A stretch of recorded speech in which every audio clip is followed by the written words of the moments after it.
The following is a DW Ancient Egypt production. Welcome to the DW World History Series.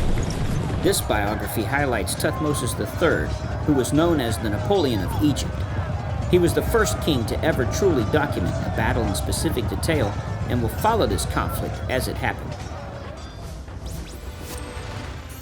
The topics of this episode include the Egyptian army, the Battle of Megiddo, Festival Hall in a Botanical Garden, and Tomb KV 34.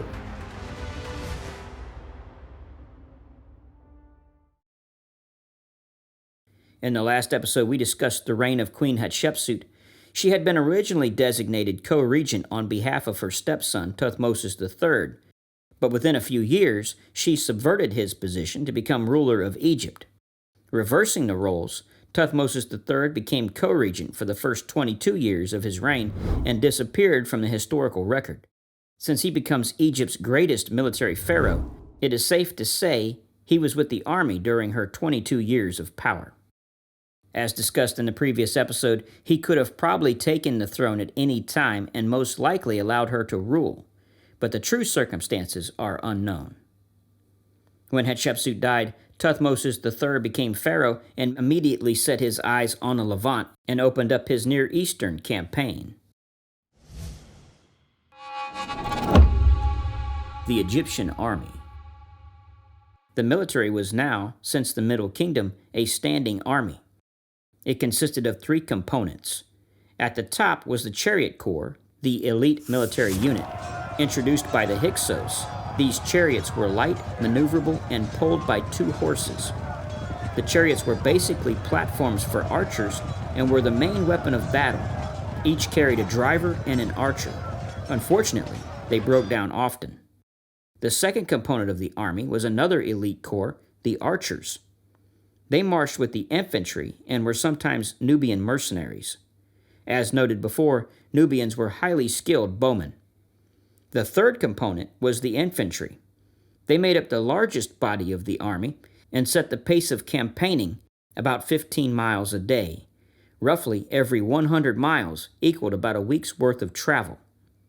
Every infantryman had a rough-topped shield, basically a piece of wood with an animal hide over it, and a sword or spear, sometimes both. The men of the infantry were considered the lower class of the army, and many were illiterate. A high estimate of literacy at this time was about 20%. The pharaoh was not a general who stood back behind the army and called the shots. He was at the front of the army in a chariot leading his men into the heart of the battle. This was the Egyptian army.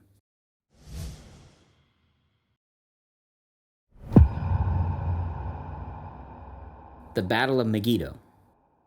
Palestine and Syria had been slipping away from Egyptian control during the reign of Hatshepsut, and Tuthmosis III planned to do something about it soon after he became king. He would make 16 raids in 20 years and conquer much of the Near East from the Euphrates to Nubia during 17 known military campaigns. The first campaign began in year 2 of his independent reign. Known as the Battle of Megiddo, this was the first battle in history that was recorded in relatively reliable detail. These military exploits are recorded on the walls of Amun-Ra's temple at Karnak. They were originally produced on parchment in a journal by Tuthmosis III's scribe, Thanuni, who became the world's first war correspondent. Attempting to block Tuthmosis III's expansion into the Levant, the king of Kadesh, Darusha, mustered an army of about 10 to 15,000 men and advanced to Megiddo, where they constructed a defense to await the Egyptian army. With about the same number, Tuthmosis III marched to the loyal city of Gaza in 10 days. After a day of rest, he pressed on and reached Yehim in 11 days. Here, he sent out scouts and had to make a vital decision on how to reach Megiddo. There were 3 possible routes. 2 were straightforward and would bring the army out to the north of the town. The third was through a narrow pass, which the officers were quick to point out would be dangerous and open to ambush, since it was really only wide enough for single file. Tuthmosis believed that if his generals advised him to take the easy route, then his enemies would assume he would do the same. He decided on the unexpected and took the narrow pass. Tuthmosis III marched at the head of the army with almost total disregard for his own personal safety. The gamble paid off. Emerging from the mouth of the wadi, he saw that his enemies had wrongly anticipated his moves. He had, in fact, come out between the north and south wings of their army. The next morning, they attacked. It is unknown if the surprised king of Kadesh had managed to fully prepare for battle. Even if he did, it wasn't good enough. Both the Egyptians and the Canaanites were estimated to have around 1,000 chariots and 10,000 infantry. Even though King Darusha had the high ground adjacent to the fortress, the Egyptian line was arranged in a concave formation consisting of 3 wings that threatened both Canaanite flanks. The Pharaoh led the attack from the center. The combination of position, numbers, superior maneuverability of their left wing, along with an early, bold attack, collapsed the enemy line. Those near the city fled into it, closing the gates behind them. The Egyptian soldiers plundered the enemy camp and captured 924 chariots and 200 suits of armor. Unfortunately for the Egyptians, during the confusion of the scattered Canaanite forces, the kings of Kadesh and Megiddo were able to rejoin the defenders inside the city. The men inside tied together clothing to the men and chariots in the field and pulled them over the walls. Through this, the opportunity of a quick capture of the city was lost. Tuthmosis III besieged the city for 7 months, during which time the king of Kadesh escaped. Tuthmosis built a moat and a wooden palisade around the city and eventually forced the occupants to surrender. The city and citizens were spared. A number of other cities along the Syrian coast were captured, and Egyptian authority in the area was eventually restored. Tuthmosis required the defeated kings to send a son to the Egyptian court. There they received an Egyptian education. When they returned to their homelands, they governed with Egyptian sympathies. Nevertheless, the victory at Megiddo was only the beginning of the pacification of the Levant. A campaign was launched against Syria every summer for the next 18 years, with the Egyptian navy being used extensively for troop movements up the coast. The Battle of Megiddo was the first recorded use of the composite bow. The main advantage of composite bows over self-bows, which were only made from a single piece of wood, was their combination of smaller size and high power. They were, therefore, more convenient than self-bows when the archer was mobile, as from horseback or from a chariot.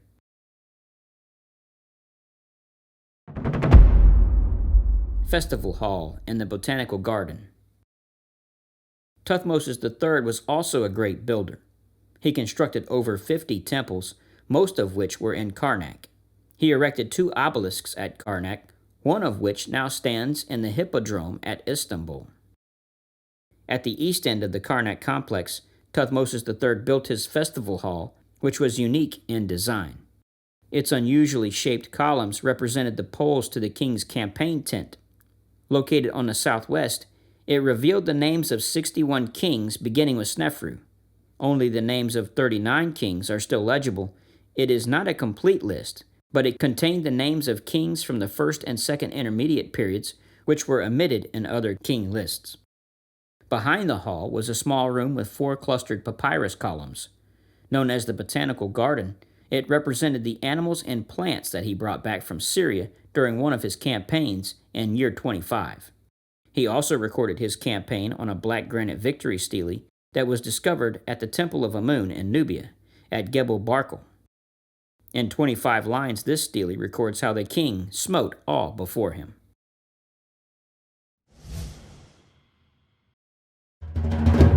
Tomb KV 34. Tuthmosis III was buried in the Valley of the Kings in tomb KV 34. Its entranceway was halfway up the cliff face, and its stone stairway leading to it was removed after completion in order to conceal it.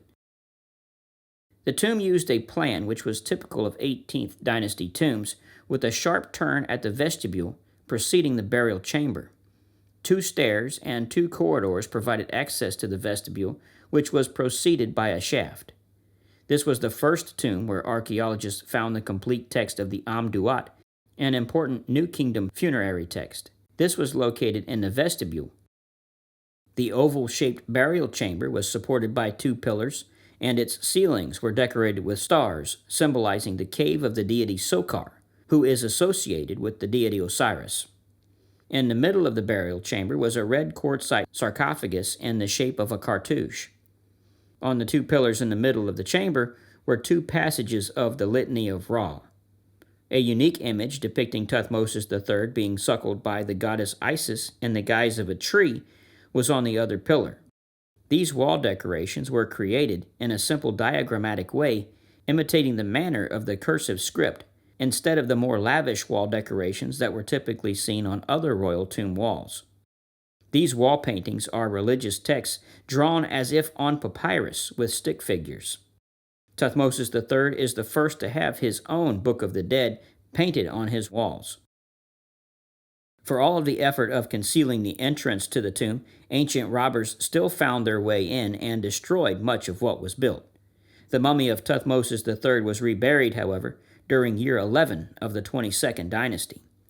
He was identified in 1881, having been discovered in the Great Royal Cache at Deir el-Bahri. His once golden coffin was also found, but it was now stripped of any gold. The future of the 18th dynasty lay with Amenhotep II, the son of Tuthmosis III, and with him we begin our next episode. Thank you for joining us. For an amazing docudrama on Tuthmosis III, check out WB's production called Ancient Egyptians. It reveals incredible war scenes from the Battle of Megiddo. These 4 one-hour films tell the true stories of real people. This is the story of ancient Egypt from the ground up. The real lives of humble quarrymen, devious aristocrats, honorable daughters, and conquering pharaohs. Their narratives and their own words have come down to us in a handful of rare documents, letters, and intimate records, which open a window into this ancient world. If you enjoy military history, the Osprey Publishing Company is one of the best resources available that provides publications on multiple historical topics. Several books are out that detail the ancient Egyptian army, as discussed in this episode. You can download our Battle of Megiddo maps at dwworldhistory.com.